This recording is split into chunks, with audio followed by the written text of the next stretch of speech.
மோட்சமுடையவர்கள்னு பார்த்தா 2 பேரும் சமமானவர்கள். ஆனால் கீழே இருப்பவனுக்கு இந்திரியங்களை கட்டுப்படுத்த இன்னும் சக்தி இல்லை. அவன் கர்மயோகம் செய்து மனதை தூய்மையாக்கி கொண்டு அதற்கு பின்னால் இந்திரியங்களை கட்டுப்படுத்த வர வேண்டும். சில பேருக்கு இப்பொழுதே மனதை கட்டுப்படுத்தும் சக்தி உள்ளது. அவர்களுக்கு முன்பிறவியில் செய்த புண்ணியமோ என்னமோ, பிறக்கும் பொழுதே நல்ல மனத்திலுடைய திண்மையோடு பிறந்தார்கள். அப்ப அவர்கள் நேரே ஞான யோகத்தை கடைப்பிடிக்கலாம். ஆகையால் 2 விதமான அதிகாரிகள், இவர்களுக்கு கர்மயோகம், இவர்களுக்கு ஞான யோகம். கர்மயோகத்தை செய்பவர்கள் அந்த ஞான யோகத்திற்கு வந்து மேலே செல்ல வேண்டும் என்று கண்ணன் தெரிவித்தான். ஸ்ருதி விப்ரதிபன்னாதே யதாஸ்தாஸ்யதி நிச்சலா சமாதௌ அச்சலா புத்திஹி ததா யோகம் அவாப்ஸ்யசி. இதுவரைக்கும் என்னிடத்தில் எத்தனையோ உபதேசங்களை கேட்டாயே, அது உடனே உன் மனதில் பதிந்து விடாது. பின்னால் சென்று நீ கர்மயோகத்தை செய்ய வேண்டும். செய்தால் உன் மனது தூய்மையானதாக ஆகும். ஸ்ருதி விப்ரதிபன்னா, என்னிடத்தில் கேட்டுக்கொண்டாயே, அதனால் வந்த ஞானமானது யதா ஸ்தாஸ்யதி நிಶ್ಚலா, ஒரு அசங்கலே இல்லாமல் நிಶ್ಚலமாக அசையாமல் எப்பொழுது இருக்கிறதோ. எதை திருஷ்டாந்தமாக சொல்லுவார்கள்னால், ஒரு தீபம் ஏற்றி வைக்கிறேன்னு வச்சுக்கோங்க. யதா தீபோ திவாதஸ்தோ நேங்கதே சோபமா ஸ்மிருதான்னு கண்ணன் தெரிவிக்கிறார். ஒரு விளக்கை ஏற்றி வைத்தால் காற்று அடிக்காமல் இருந்தால் அந்த விளக்கு அசையாமல் இருக்குமோ இல்லையோ, அதை போல் இந்த புத்தி உன்னிடத்தில் நிலை பெற வேண்டும். மனது தூய்மையானதாக இல்லை என்றால் காத்தடிச்சா ஒரு விளக்கு என்ன பாடுபடும், அதே பாடுதான் உன்னுடைய மனதும் படும். இங்க காத்துங்கிறது என்னன்னால் நம்முடைய இந்திரியங்கள், புலன்கள் தான். ஐவர் திசை திசை வலித்து எத்துகின்றனர் என்று ஆழ்வார் தெரிவிக்கிறார். புலன்களை பற்றி சொல்லும் பொழுது ஆழ்வார் என்ன சொல்றார், ராத்திரி ஒருவன் நிறைய பணங்காசு இருந்த தனிகனான ஒருவன் பணங்காசை எல்லாம் ஒரு இடத்தில் பூட்டி வைத்து விட்டு உறங்கிக் கொண்டிருந்தான். திருடர்கள் 5 பேர் வந்தார்கள். வந்து அந்த பணங்காசை எல்லாம் திருடின்ட்டா அதை தூக்கிண்டு போகணும் இல்லையோ. அவர்களுக்கு தூக்குவதற்கு இஷ்டமில்லை. இந்த எஜமானன் இருக்கானே, அவனையே எழுப்பி அவன் தலையிலேயே இந்த மூட்டையை ஏற்றி வைத்து நீயே தூக்கி கொண்டு வா என்று சொன்னார்கள். இது கூட தேவலை. என்ன ஆச்சு, 5 திருடர்கள் இருந்தாலும் இல்லையோ, ஒரு திருடன் மேற்கவான் இழுக்கிறார், இன்னொரு திருடன் கிழக்கவான் இழுக்கிறார், இன்னொரு திருடன் வடக்கவான் இழுக்கிறார். அவரவர்கள் திசையில் ஒவ்வொரு திருவன் இருக்கிறார். ஏற்றி வைத்த செல்வம் யாரது, இந்த எஜமானனுடையது. அதே போலத்தான் எஜமானன்தான் ஆத்மா. அவனிடத்தில் இருக்கும் ஞானம் தனக்கு பகவானை அறிவதற்கு பயன்படுத்தப்பட வேண்டும். ஆனால் 5 திருடர்கள் யாரு, 5 புலன்கள் தான் திருடர்கள். கண்ணு ஒரு பக்கம் நம்மை இழுத்து கொண்டு செல்கிறது. காது அதையே ஆசைப்பட்டாலாவது பரவாயில்ல, காது வேறொரு பக்கம் ஆசைப்பட்டு கொண்டு செல்கிறது. நம்முடைய தோல் எதையோ நன்னா இருக்கிறத தொடணும்னு வேற பக்கம் ஆசைப்படுகிறது. இப்படி ஒவ்வொரு பக்கமும் 5 இந்திரியங்கள் திசை திசை வலித்து எத்துகின்றனர். என்னுடைய செல்வத்தை என் தலையிலேயே ஏற்றி வைத்து அதை என்னையே தூக்கச் சொல்லி எத்தி எத்தி ஆளுக்கு ஒரு பக்கமா இழுக்கிறார்கள் என்று ஆழ்வார் தெரிவிக்கின்றார். அகற்ற நீ வைத்த மாய வல் 5 ஆமவை நன்கறிந்தனன். பகவான் எதற்கு புலன்களை வைத்தார்னால், ஜீவாத்மாக்கள் எளிதாக அவரை புரிந்து கொள்ளக்கூடாதுங்கிறதுக்காக வச்சிருக்காராம். அகற்ற நீ வைத்த, என்னை உன்னோடு சேரவிடாமல் அகற்றுவதற்காகவே இந்திரியங்களை ஏற்படுத்தி வச்சிருக்காரே. மாய வல் 5 எப்படி என்ன ஆசை வரும்னே தெரியாது. மாயமான புலன்கள், வன்மையுடைய வல் 5 நல்ல வலிமை உண்டு, என்னால கட்டுப்படுத்தவே முடியவில்லை. அப்போ ஒரு கடலிலே ஒரு படகு, சின்ன படகு செல்கிறதுன்னு வச்சுக்கோங்க. நல்லா காத்தடிச்சதுன்னா என்ன ஆகும், அதை எதிர்த்து என்னதான் துடுப்பு போட்டாலும் அந்த படகாலே செல்ல முடியாது. காத்து அடிச்ச பக்கமெல்லாம் படகு அடிச்சுட்டு போகுமோ இல்லையோ, அதே போலத்தான் மனது நம்மிடத்தில் வலிமையானதாக இல்லை என்றால் இந்திரியங்கள் அடித்து அடித்து அந்தந்த திசைக்கு இழுக்கும். ஆகையால் இந்த ஞானம் உன்னிடத்தில் நிலை பெற வேண்டும். என்னிடத்தில் கேட்டால் மட்டும் போராது, ஆச்சாரியனிடத்தில் சென்று கேட்கிறோம். அதற்கு ஸ்ரவணம் என்று பெயர். ஸ்ரவணம் என்றால் கேட்பது. அதற்கு அடுத்தபடி ஆச்சாரியனிடம் கேட்ட விஷயங்களை ஆலோசனை செய்ய வேண்டும். ஆலோசனை பண்றதுன்னா ஆச்சாரியன் சரியா சொன்னாரா தப்பா சொன்னாரான்னு நினைக்கூடாது. அவர் சரியாகத்தான் சொன்னார். அவர் சொன்ன விஷயத்தை பல கோணங்களிலே ஆராய்ந்து, இப்போ ஒரு எடுத்துக்காட்டு எடுத்துக்கோங்களேன். ஆத்மா நித்தியமானவர் என்று என்னுடைய ஆச்சாரியன் உபதேசித்தார்னு வச்சுக்கோங்க. நான் வீட்டுக்கு சென்று ஆத்மா நித்தியமா அனித்தியமான ஆலோசனை பண்ண சொல்லலை. அப்படின்னால் அந்த ஆச்சாரியனிடத்தில் பக்தியே இல்லைன்னு அர்த்தம். அப்படி செய்ய சொல்லவில்லை. மனனம் என்றால் ஆச்சாரியன் சொன்னது உண்மை, அவர் சொன்ன விஷயத்தை பல கோணங்களில் நாம் தாக்கி பார்க்கலாம். எப்படி தாக்கினாலும் அதற்கு பதில் சொல்ல முடியணுமோ இல்லையோ. மாணவன் ஒருவன் இருந்தால் தான் கற்றுக்கொண்ட விஷயத்தை ஸ்தூணா நிகனன நியாயம்னு சொல்லுவார்கள். ஒரு பெரிய தூண் கட்டினார், பந்தல் போடுறதுக்காக ஒரு தூண் நட்டு விட்டு அதை தானே அசக்கி பார்ப்பாரோ இல்லையோ. இதுக்கு மேல பாரம் ஏற்ற போகிறோம், அந்த பாரத்தை இந்த தூண் தாங்குமா? ஸ்தூணா நிகனனம், நிகனம்னா அசக்கி பார்க்கறது. அதே போல ஆச்சாரியன் நமக்கு கற்றுக் கொடுத்ததை அசைத்து பார்க்க வேண்டும். இப்படி ஒரு கேள்வி வந்தால் என்ன பதில், இந்த மாதிரி கேள்வி வந்தால் என்ன பதில், ஆத்மா நித்தியமானவர் என்றால் எது ஏன் நமக்கு தெரியவில்லை, முன்பிறவி ஏன் ஞாபகம் இல்லை, எத்தனையோ கேள்விகள் வருமோ இல்லையோ. அது எல்லாவற்றுக்கும் பதிலை ஆராய்ந்து அதை மனதில் திருடமாக வைத்து கொண்டால் மனனம் என்று பெயர். அதோடு போராது, தியானம் அடுத்த நிலை. அவர் சொன்னதை மறுபடியும் அசை போட வேண்டும். முதல்ல பல யுக்திகளை யோசித்து ஆலோசனை செய்ய வேண்டும் சொன்னார். அதற்கு மேலே அசை போட வேண்டும், மனதில் அது ஆழமாக பதியும் வரை அசை போடணும். தியானம் என்று அதற்கு பெயர். ஆக அதை போலே முதலிலே ஆச்சாரியனிடம் கேட்டுக்கொண்டோம். அது எப்போது மனதில் பதியும் என்றால் மனசு சுத்தமாக இருந்தால் பதியும். அதற்காகத்தான் கர்மங்களை விடாதே, ஆச்சாரத்தை விடாதே என்று பெரியவர்கள் பலகாலம் சொல்லி சென்றார்கள். நாம் செய்யக்கூடிய, தினம் செய்யக்கூடிய சிறு வேலைகள், ஒரு விளக்கேற்றுவதற்கு எவ்வளவு பெருமைகள். யுதிஷ்டிரனுக்கு ஒரு எலி அந்த பெருமையை சொல்லிவிட்டு சென்றது. பாகவத புராணத்தில் கதை உள்ளது. ஏதோ ஒரு கோயில், அங்கு ஒரு எலி இருந்தது. அந்த எலி தான் அந்த விளக்கில் இருந்த ஏதோ ஒன்றை சாப்பிடுவதற்காக சென்ற பொழுது தனக்கே தெரியாமல் அந்த திரியை கொஞ்சம் அப்படி தள்ளிவிட்டபடியால் அந்த விளக்கு அணையும் தருவாயில் இருந்தது. இந்த எலியுடைய மூக்கு பட்டவுடனே கொஞ்சம் திரி வெளியில போய் தீபம் நன்னா எரிய ஆரம்பிச்சுடுத்து. அதற்காக உயர்ந்த பிறவியை அந்த எலி பெற்றது. அதுக்கு தெரியவே தெரியாது. நாம திரிய தள்ளி விடுறோம், தரியை ஏற்றினால் தீபம் நன்றாக எரியும், தீபத்தை ஏற்றினால் புண்ணியம் என்று சாஸ்திரம் சொல்லுகிறது, அதனால் நமக்கு புண்ணியம் கிடைக்கும்னு எலிக்கு தெரியாது. அது வந்த காரியமே வேறு. ஆனால் ஒரு விளக்கேற்றினதற்கு எவ்வளவு பெரிய பலன் கிடைக்கிறது. இப்படி எத்தனையோ ஆச்சாரங்களை நம்முடைய தினசரி வாழ்க்கையில் சேர்த்து வைத்தார்கள். நேற்றுக்கு பஞ்சமகா யஜ்யம்னு பார்த்தோமே, பகவானுக்காக வேதத்தையோ அருளி செயல்களையோ சிறிதாவது தினமும் சொல்ல வேண்டும். தேவதைகளுக்கான பூஜைகளை செய்ய வேண்டும். பித்ருக்களுக்கு தர்ப்பணம், ஸ்ராத்தம் முதலானவற்றை தவறாமல் செய்ய வேண்டும். அதற்கு மேலே விருந்தோம்பலை விடாது செய்ய வேண்டும். கடைசியாக பிராணிகளுக்கும் உணவிட வேண்டும். இதைத்தான் பஞ்சமகா யஜ்ஞங்கள்னு தெரிவிக்கிறார்கள். இதையெல்லாம் செய்து கொண்டிருந்தால் பகவான் சந்தோஷப்படுகிறார்.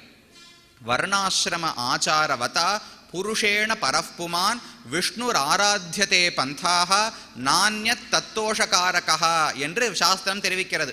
பகவானை சந்தோஷப்பட வேண்டும் என்றால் உனக்கு இடப்பட்ட பணியை நீ தவறாமல் செய்து கொண்டு வா, அது ஒன்றே போரும். அவர் சந்தோஷப்படுகிறார். அவர் சந்தோஷப்பட்டால் அவருடைய அருளால் ரஜோகுணம் பாபம் விலகும்.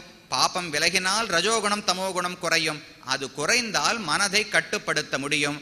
மறுபடியும் விட்ட இடத்துக்கு வருவோம். ஸ்ருதிவி பிரதிபன்னாதே யதாஸ்தாஸ்யதி நிச்சலா. அப்ப கேட்ட ஞானமானது மனதில் நன்கு பதிய வேண்டும்ங்கிறாரோ. அதுக்கு என்ன பண்ணணும்? மறுபடியும் அதை நாம் யோசிக்க வேண்டும்.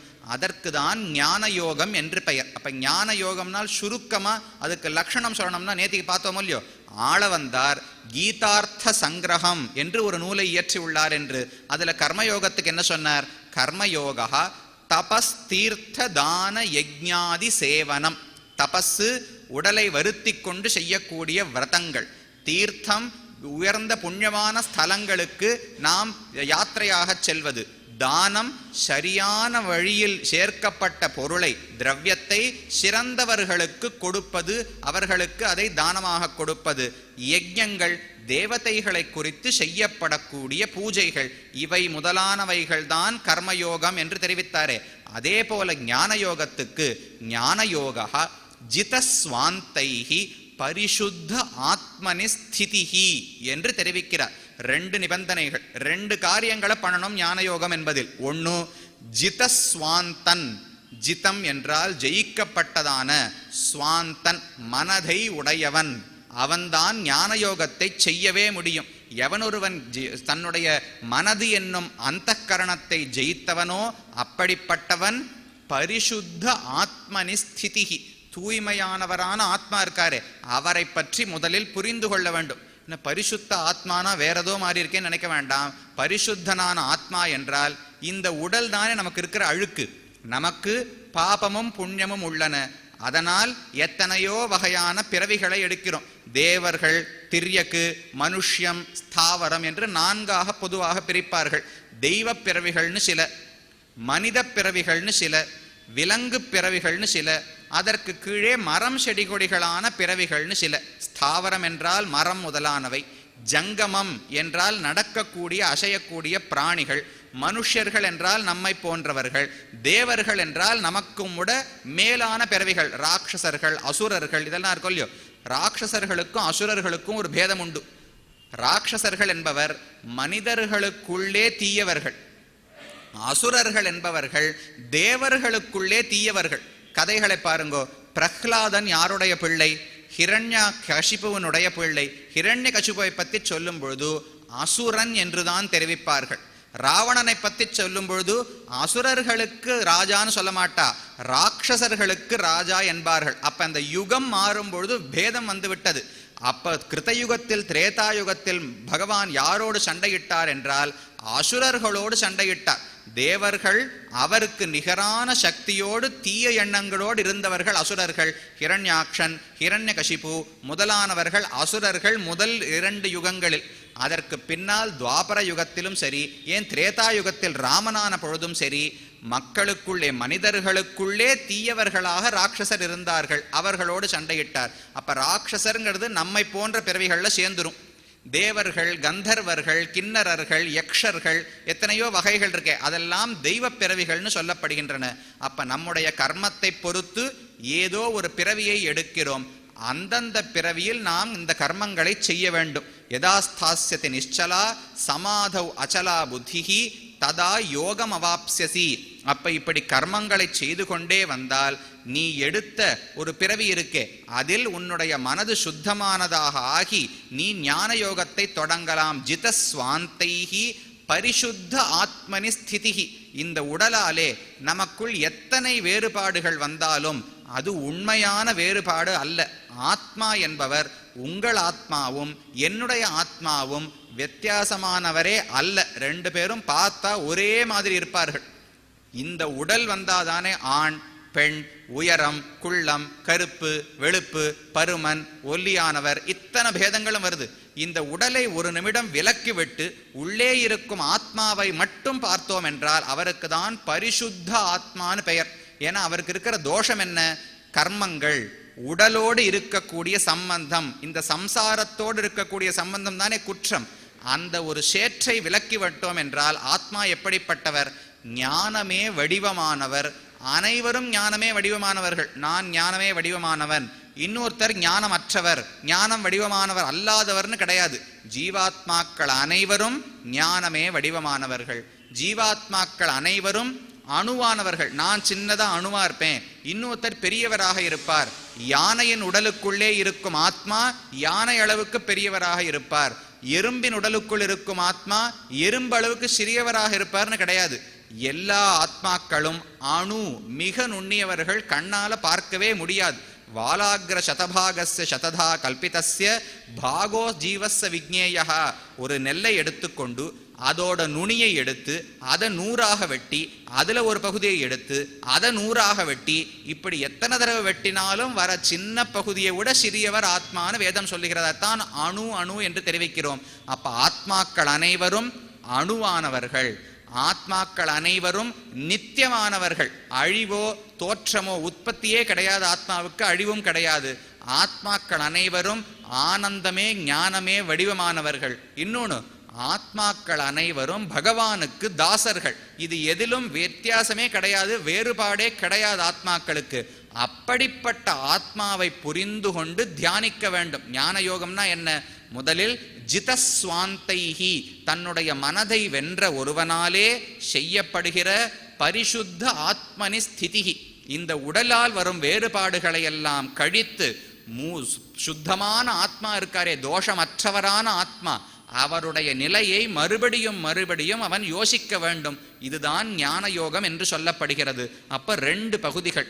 இந்திரியங்களை ஜெயிக்க வேண்டும், ஆத்மாவை பற்றின உண்மையை நாம் மறுபடியும் மறுபடியும் தியானம் செய்ய வேண்டும். இது 2ஐயும் செய்தால்தான் ஞான யோகமாகும். இதில் முதல் பகுதியை முதலில் பார்ப்போம். இந்திரியங்களை எப்படி ஜெயிக்க வேண்டும், அதில் ஏதாவது வழிமுறைகள் இருக்கா, அதுல படிக்கட்டு தான் இருக்கானால் நன்னா 4 படிகளை கண்ணன் தெரிவித்திருக்கிறார். 2வது அத்தியாயத்தில் 4 படிகள். வைராக்கியத்தை வளர்க்க வேண்டும், உலக விஷயங்களில் ஆசையை விட்டு பகவானிடத்தில் மனதை திருப்பி நம் இந்திரியங்களை வசத்தில் கொண்டு வர வேண்டும் என்றால் அதற்கு 4 படிகளை பகவான் சொல்லுகிறார். யதமான சம்ஞா, வத்திரேக சம்ஞா, ஏகேந்திரிய சம்ஞா, வசீகார சம்ஞா என்று 4 நிலைகள். முதலில் அந்தந்த நிலைக்கான ஸ்லோகத்தை சொல்லி அதுக்கு என்ன பொருள்னு சொல்றேன். அதற்கு பிறகு சுருக்கமாக தமிழில் பார்த்தால் 4 நிலைக்கும் உள்ள வித்தியாசம் என்ன என்று சுலபமாக புரிந்து கொள்ளலாம். முதலிலே தெரிவிப்பது முதல் நிலை யதமான சம்ஞா, முயற்சி செய்யும் நிலை. யத்தனம்னா முயற்சின்னு சொல்றோம் இல்லையோ, யதமானன் என்றால் முயற்சி செய்பவன். அவனுடைய நிலை என்ன? யதா சம்ஹரதே சாயம் கூர்மோங்கானீவ சர்வசஹ இந்திரியாணி இந்திரியார்த்தேபியா தஸ்ய பிரஜ்ஞா பிரதிஷ்டிதா என்று கண்ணன் தெரிவிக்கிறார். எவனுடைய புத்தி நிலை பெற்று இருக்கும் என்றால் யாரு? யதா சம்ஹரதே சாயம், எப்போதெல்லாம் இந்திரியங்கள் நம்மிடத்தில் புலன்கள் இருக்கோ இல்லையோ, புலன்கள் என்பவை எப்பொழுது மேயத் தொடங்கும்? ஏதோ ஒரு விஷயம் அந்த கண்வட்டத்துக்குள் வர வேண்டும். கண்ணு பார்த்து கொண்டிருக்கும் பொழுது எனக்கு பிடிச்ச விஷயம் ஒன்று வந்தால் அதை நான் கிரகித்து உடனே ஆசைப்படுகிறேன். மூக்கு நான் முகர்ந்து கொண்டிருக்கும் போது ஏதாவது நறுமணம் வந்தால் அது வேண்டும் என்று ஆசைப்படுகிறேன். ஆகையால் ஒரு பொருளுக்கும் என்னுடைய புலன்களுக்கும் தொடர்பு ஏற்பட்டால்தான் வம்பே. முதலில் என்ன செய்ய வேண்டும்? அந்த தொடர்பை நீக்குவதற்கு முயற்சி செய்ய வேண்டும். அப்ப எங்கெல்லாம் சென்றால் தேவையில்லாத விஷயங்களை பார்ப்பதற்கோ கேட்பதற்கோ சுவைப்பதற்கோ தேவை ஏற்படுமோ அதையெல்லாம் நாம் தவிர்த்து விட வேண்டும். எதே போலவென்றால் யதா சம்ஹரதே அப்படின்னால் இந்திரியங்களை வெளிநோக்கி வைக்காமல் எங்கேயாவது ஒரு தேவையில்லாத விஷயம் இருக்கிறது என்று தெரிந்தால் உடனே கண்ணை மூடின்றனோ இல்லை காதை பொத்திக் கொள்ள வேண்டும். அதை நாம் தொடர்பு கொள்ளாமல் பார்த்து கொள்ள வேண்டும். எதே போலவென்றால் கூர்மஹா அங்கானி இவ சர்வசஹா, ஒரு ஆமையானது ஏதாவது ஒரு ஆபத்து வந்தால் தன்னுடைய ஓட்டுக்குள்ள தன்னுடைய கைகால்களை இழுத்துக்கிறதே, தலையை இழுத்துக்கிறதே, அதே போல்தான் நீயும் நடக்க வேண்டும். ஆபத்து வந்தால் ஆபத்தை போக்குவதற்கான சக்தி அந்த ஆமைக்கு கிடையாது. ஆனால் தன்னை உள்ளே இழுத்து கொண்டால் ஆபத்திலிருந்து காப்பாற்றிக் கொள்ளலாமே. அதே போலத்தான் ஏதேதோ அர்த்தங்கள் வந்து நம் கண்வட்டத்துக்குள் வரும். யாராவது ஏதாவது நம்ம போற இடத்துல நின்று ஏதாவது பேசிட்டு இருப்பா, அந்த இடத்துக்கு சென்றாலே வம்பு வரும்னு தெரிஞ்சால் அதை தவிர்த்து விட வேண்டும். அப்ப முதல் படி, எனக்கு விஷயங்களில் ஆசை இன்னும் உள்ளது, அந்த விஷயத்தை பார்த்து விட்டால் கண்டிப்பாக ஆசை வந்துவிடும், அதை என்னால் கட்டுப்படுத்த முடியாது. அப்ப நான் செய்ய முயற்சிப்பது அந்த விஷயத்தையே தவிர்த்து விடுவோம் என்பது இது முதல் நிலை. யதா சம்ஹரதே சாயம் கூர்மஹா அங்கானி இவ சர்வசஹ, ஒரு ஆமை ஓட்டுக்குள்ளே அங்கங்களை இழுத்து கொள்வது போல் ஒருவன் அர்த்தங்களிலிருந்து சப்தம் ஸ்பர்ஷம் ரூபம் ரசம் கந்தம் முதலான விஷயங்கள் இருக்கே அதிலிருந்து தன்னுடைய இந்திரியங்களை சம்ஹரிப்பான் என்றால், விலக்கி தவிர்க்க பார்ப்பான் என்றால் அதுதான் முதல் நிலை. அவன் ஸ்தித பிரஜ்ஞனாவதற்கான படிகளில் முதல் படியை ஏறிவிட்டான். ஸ்தித பிரஜ்ஞன்னா ஞான யோகத்தை செய்பவன் அர்த்தம். ஸ்திதம் பிரஜ்ஞை, பிரஜ்ஞை என்றால் அறிவு, ஸ்திதம் என்றால் நிலை நிற்பது, ஸ்தித பிரஜ்ஞன் என்றால் நிலை நின்ற அறிவை உடையவன், அவன் தானே ஞான நிஷ்டன். ஞான நிஷ்டைனாலும் ஸ்தித பிரஜ்ஞத்தை என்றாலும் ஒரே பொருள்தான். அப்ப முதல் நிலை நம்முடைய புலன்களை நாம் திருப்பிக் கொள்ள வேண்டும், விஷயங்களோடு தொடர்பு ஏற்படாமல் செய்ய வேண்டும். ஏனென்றால் பார்த்து விட்டால் ஆசை கண்டிப்பாக வரும் என்று தெரியும். இன்னும் மனசில் இருக்கிற ஆசை விலகவில்லை, ஆசை உள்ளது, ராகம் உள்ளது. ஆகையால் விஷயத்தை தவிர்க்கிறோம். இதற்கு யதமான சம்ஞா என்று பெயர். அடுத்தது வத்திரேக சம்ஞா. வத்திரேகம் என்றால் பிரித்து அறிவது. இது ஒரு விஷயம், அதை காட்டிலும் இது வேறுபட்டதுன்னு தெரிஞ்சுக்கிறோமோ, இதற்கு தான் வத்திரேகம் என்று பெயர். என்ன செய்ய வேண்டும் என்றால், பல நாட்கள் யதமான சம்ஞா என்கிற முயற்சியை செய்கிறோம். விஷயங்களிலிருந்து இந்திரியங்களை வாங்கி வாங்கி அந்த பக்கம் இந்திரியங்கள் செல்லாமல் தவிர்க்கிறோம். செய்து கொண்டே வந்தால் காலப்போக்கில் சில விஷயங்களில் இருக்கிற ஆசை மனதிலிருந்து விட்டு போய்விடும். தேவையில்லாத ஆடம்பரமான எத்தனையோ விஷயங்கள் அனுபவிச்சுட்டு இருக்கோமோ இல்லையோ, அதிலெல்லாம் ஆசை கொஞ்சம் கொஞ்சமா விட்டுடும். ரொம்ப நாளைக்கு ஒரு விஷயத்தை அனுபவிக்கவே இல்லைன்னு வச்சுக்கோங்களேன். பள்ளிக்கூடம் படிக்கிறச்சே பண்ண ஏதோ ஒரு காரியம், அதற்கப்புறம் இது வரைக்கும் நான் பண்ணவே இல்லை. அந்த கிராமத்துல ஏதோ ஒரு மிட்டாய் இருக்கும், அதை சாப்பிட்டுருக்கேன்னு வச்சுக்கோங்களேன். இன்னைக்கு அந்த மிட்டாயை பார்த்தா சாப்பிடணும்னு ஆசை வரும். ஆனால் அதை தவிர்த்து ரொம்ப நாள் விட்டுட்டேன்னா அதுல இருக்கிற ஆசை நீங்கி விடுகிறது. அதே போல சில விஷயங்களில் நீ உன் இந்திரியங்களை கட்டுப்படுத்த ஆசை தானாக நீங்கிவிடும். ஆனால் வேறு சில விஷயங்களில் நீங்காமல் அப்படியே இருக்கும். இப்ப நாம பண்ண வேண்டியது என்ன? எந்த விஷயத்தில் நீங்கிவிட்டது, எந்த விஷயத்தில் நீங்கவில்லைன்னு பிரித்து ஆராய்ந்து பார்க்கணும். அதனால்தான் வத்திரேக சம்ஞா, எந்த விஷயத்தில் ஆசை எனக்கு அற்றுவிட்டது, எந்த விஷயத்தில் இன்னும் உள்ளதுன்னு பிரித்து தெரிந்து கொண்டு என்ன செய்ய வேண்டும் என்றால், எஸ் சர்வத்திர அனபிஸ்நேகா தத்தத் பிராப்ய சுபாசுபம் நாபிநந்ததி நத்வேஷ்டி தஸ்ய பிரஜா பிரதிஷ்டிதா. அடுத்த நிலை, இவனுடைய ஞானம் இன்னும் நிலை பெற்று உள்ளது. என்ன செய்ய வேண்டும்? யஹா சர்வத்திர அனபிஸ்நேகா, தனக்கு ஆனந்தத்தை கொடுக்கக்கூடிய எத்தனையோ விஷயங்கள் இருக்குமோ இல்லையோ, அந்த விஷயங்களை தான் கண்டுவிட்டேன்னு வச்சுக்கோங்க. இதுவரைக்கும் முதல்ல பார்த்தது காணாமல் இருப்பதற்கான முயற்சி. தவிர்க்க முடியாமல் சில இடங்களில் கண்டுதான் ஆக வேண்டும். கண்டுவிட்டால் உடனே அதில் ரொம்ப அதிகமான ஆசை, அதிகமான ஒரு விருப்பம் ஏற்படாமல் தவிர்க்க வேண்டும். ஸ்நேகம் சேகம் என்றால் ஒரு பற்று, ஒரு ஆசையோ இல்லையோ. அபிஸ்நேகம் என்றால் அதிகமான பற்றுதல். யஹா சர்வத்திர அனபிஸ்நேகா, நமக்கு ஆனந்தத்தை கொடுக்கக்கூடிய பிரியமான ஒரு விஷயம் நமக்கு கிடைத்தாலும் அதை மேல் விழுந்து போய் பிடிச்சு அதை பிடுங்கி போய் நாம் அனுபவிக்க கூடாது. கொஞ்சம் பொறுத்திருந்து அதை அனுபவிக்கத்தான் போகிறோம். உடனே இந்திரியங்களுக்கு உனக்கு இனிமே எதுவுமே தீனி கிடையாதுன்னு சொன்னா முடியாது. இதுவரைக்கும் பார்த்து கேட்டு முகர்ந்து சுவைத்து பழகி விட்டோம்.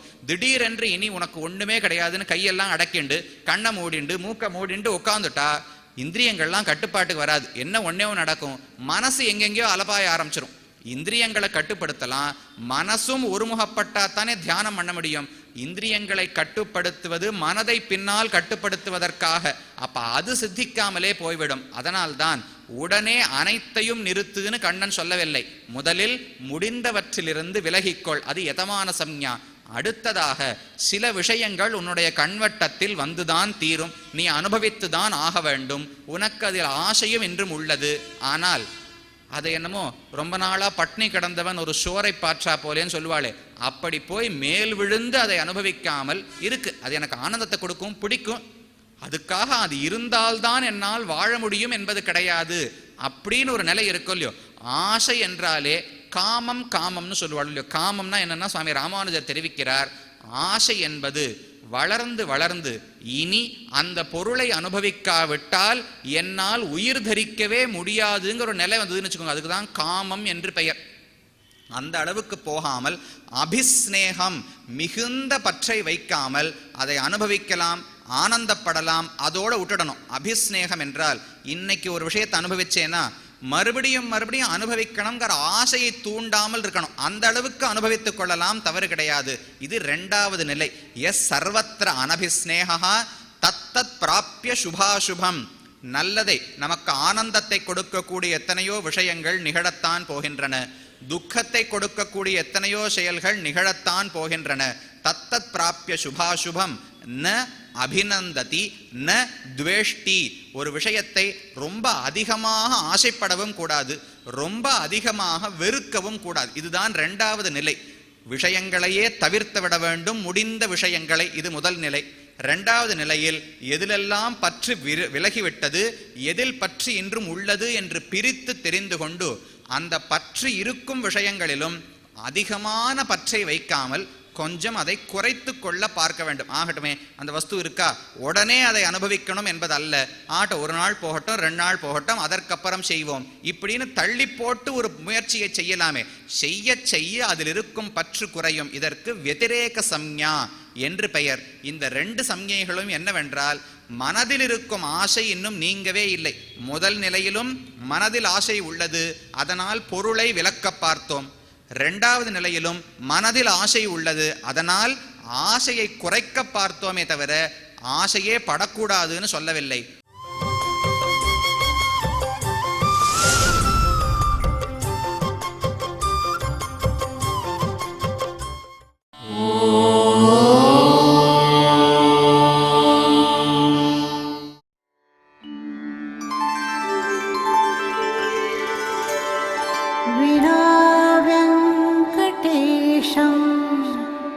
ननाथो ननाथः सदा वेङ्कटेशं स्मरामि स्मरामि। हरे वेङ्कटेश प्रसीद प्रसीद। प्रियं वेङ्कटेश प्रयच्छ प्रयच्छ।